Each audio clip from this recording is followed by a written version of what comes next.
Hali ni tete kwenye mitandao, barabarani hadi kwenye mashirika ya serikali ya Tanzania. Gumzo la Disemba 9 limefikia mahali pabaya kuliko wengi walivyodhani. Lakini leo nitakuonyesha video ambazo hakuna mtu ameziona vizuri, video zinazoonyesha yanayoendelea kimya kimya, kuanzia ubalozi wa Tanzania Kenya, watu wanaotishiwa kunyongwa kwa maoni yao, hadi madai mapya kuhusu mfumo wa posho za wabunge Tanzania. Swali ni moja tu. Je, hili jambo la Disemba 9 limefikia hatua gani? Karibu sana hapa kwenye Mizuka Media, tusonge mpaka mwisho wa video hii kwa sababu hii ni story nzito.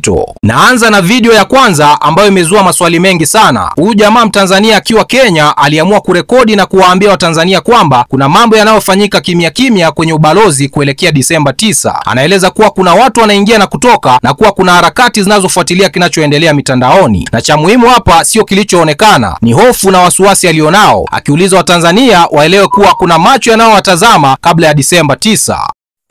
Watanzania, nataka mjionee wenyewe. Tumefika hapa ubalozi wa Tanzania, wamepaki magari mawili mbele ya ubalozi ili kusudi tusipate nafasi ya kusimama tunapoandamana. Hii ni gari ya ubalozi, unaona namba za kibalozi. Wamepaki magari mbele na hawajawahi kufanya hivi, parking ziko nyuma.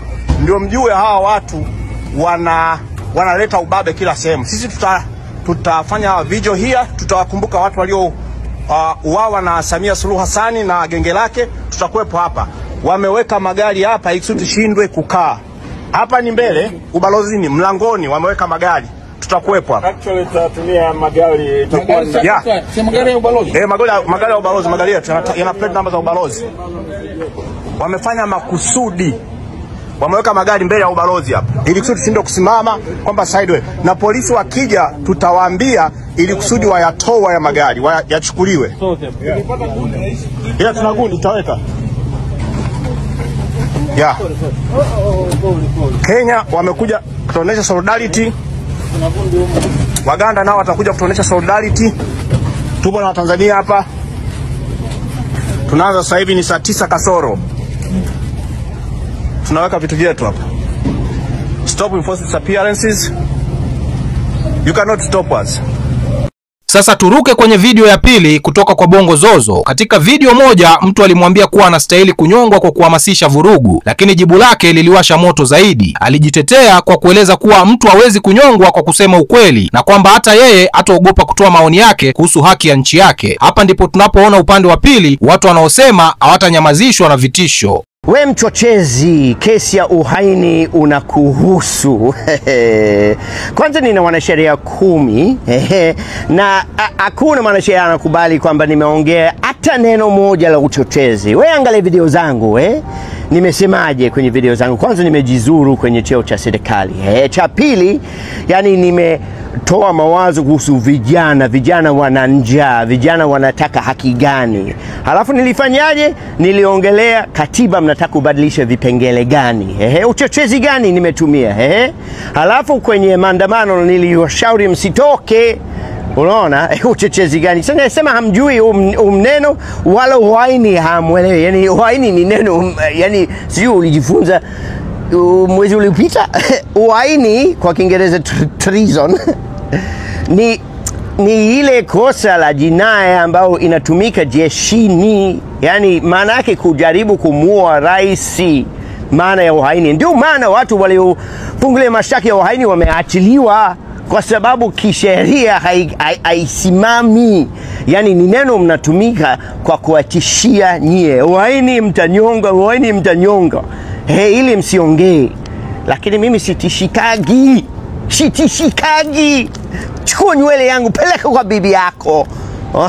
Naogopa mimi. Haya, sawa.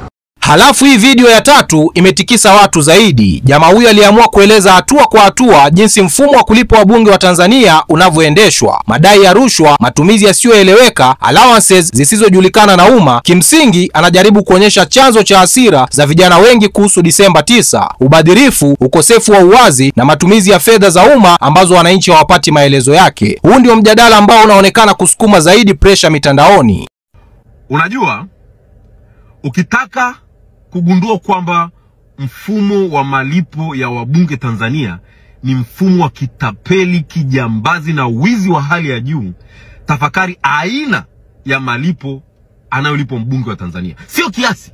Aina kwanza ya malipo ambayo analipwa mbunge wa Tanzania. Mbunge wa Tanzania analipwa mshahara, au sio? Kila mwezi. Kwa kazi gani? Kwa kazi ya kuwakilisha wananchi wake bungeni na kufanya yote yanayofanyika bungeni. Sawa? Mshahara kila mwezi. Alafu akifika pale bungeni, akiingia kwenye kikao cha bunge, analipwa sitting allowance. Ya kazi gani? Ya kuingia bungeni. Sawa? Yaani kama vile mwalimu alipwe mshahara wa ualimu, alafu tena alipwe posho ya kuingia darasani. Does that make sense to you? Alafu hiyo haitoshi. Bado huyu mbunge analipwa per diem ili muwezeshe kuishi kwenye hiyo siku. Mind you, ameshalipwa mshahara wa kuwa mbunge, lakini analipwa tena per diem in addition to sitting allowance. Alafu kama haitoshi, analipwa pesa kwa mwaka ya kumsaidia kujiaccommodate zaidi ya milioni 90. Hii inakuwa ni lump sum, wanapewa kwa pamoja. Mind you, tayari ana mshahara. Yaani sana mwalimu alipwe mshahara wa kuwa mwalimu, alipwe pesa kwa ajili ya kuingia darasani, sawa? Alafu alipwe pesa ya kuishi katika mazingira ya shule. Si unaelewa hiyo? In addition to mshahara wake. Sawa? Alafu kama haitoshi, alipwe pesa ya mambo mengine ya kumsaidia kusurvive kwenye lile eneo. Mambo mengine yapi? I don't know, anajua yeye mwenyewe. Huyo ni mtu huyu mmoja.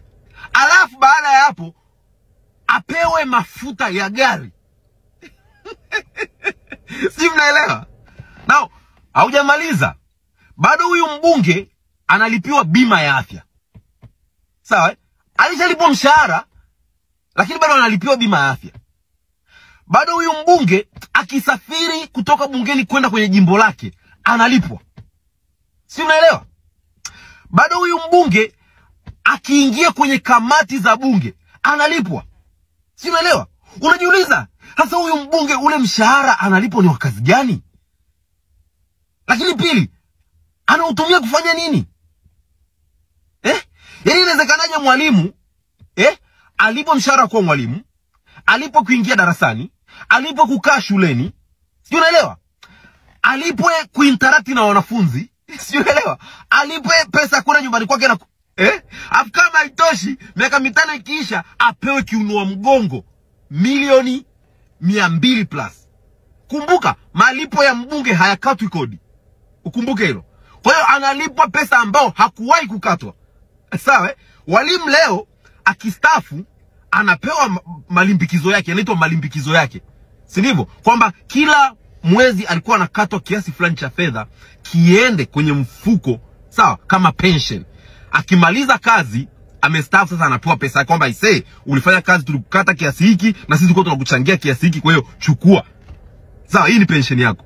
Mbunge wa Tanzania analipwa mapesa yote haya ambayo ni duplication ya kila kitu. Yaani analipwa zaidi ya mara 5 kwa kitu kile kile bila kukatwa kodi. Alafu akimaliza miaka 5 anaongezewa tena milioni 200 plus juu ya hiyo. Huu ukatili ni unyonyaji wa aina gani huu? Yaani ni unyonyaji wa aina gani? Alafu wabunge hawa ndio wanasimama kwenye podium na kuhubiri amani. Wakati huo huyu mbunge kwenye jimbo lake, watoto hawana madawati shuleni, watoto hawana matundu ya vyoo shuleni.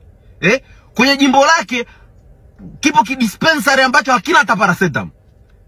Kwenye jimbo lake wanawake hawana uhakika wa kujifungua kwa sababu vile vifaa vya kujifungulia kwenye dispensary havipo.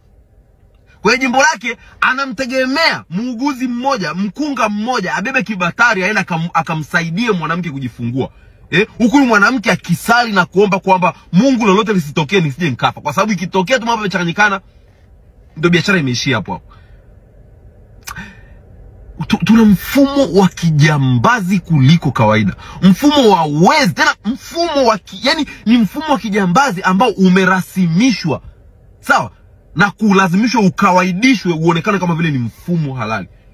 Kwa hiyo ukiangalia hizi video tatu za ubalozi, ukifuatilia kinachoendelea, watu wakikataa vitisho na madai ya mfumo wa posho usioeleweka, unaona picha kubwa. Kuna mvutano kati ya serikali na vijana ambao hujakaa sawa. Swali ni je, Disemba 9 ambayo ni kesho itakuwa kama inavyosemwa mitandaoni au kuna kitu kikubwa zaidi kinapikwa nyuma ya pazia? Niachie maoni yako kwenye comment section, kwani sauti yako ndio inaunda habari ya kesho hapa Mizuka Media. Bwana, mimi naitwa Rich Mizuka, sauti ya vijana wa Afrika Mashariki. Namba 1 ni mimi, namba 2 ni mimi, namba 3 ni mimi, 4 na 5 na waachia nyinyi hapo. Bwana, tukutane kwenye video ijayo.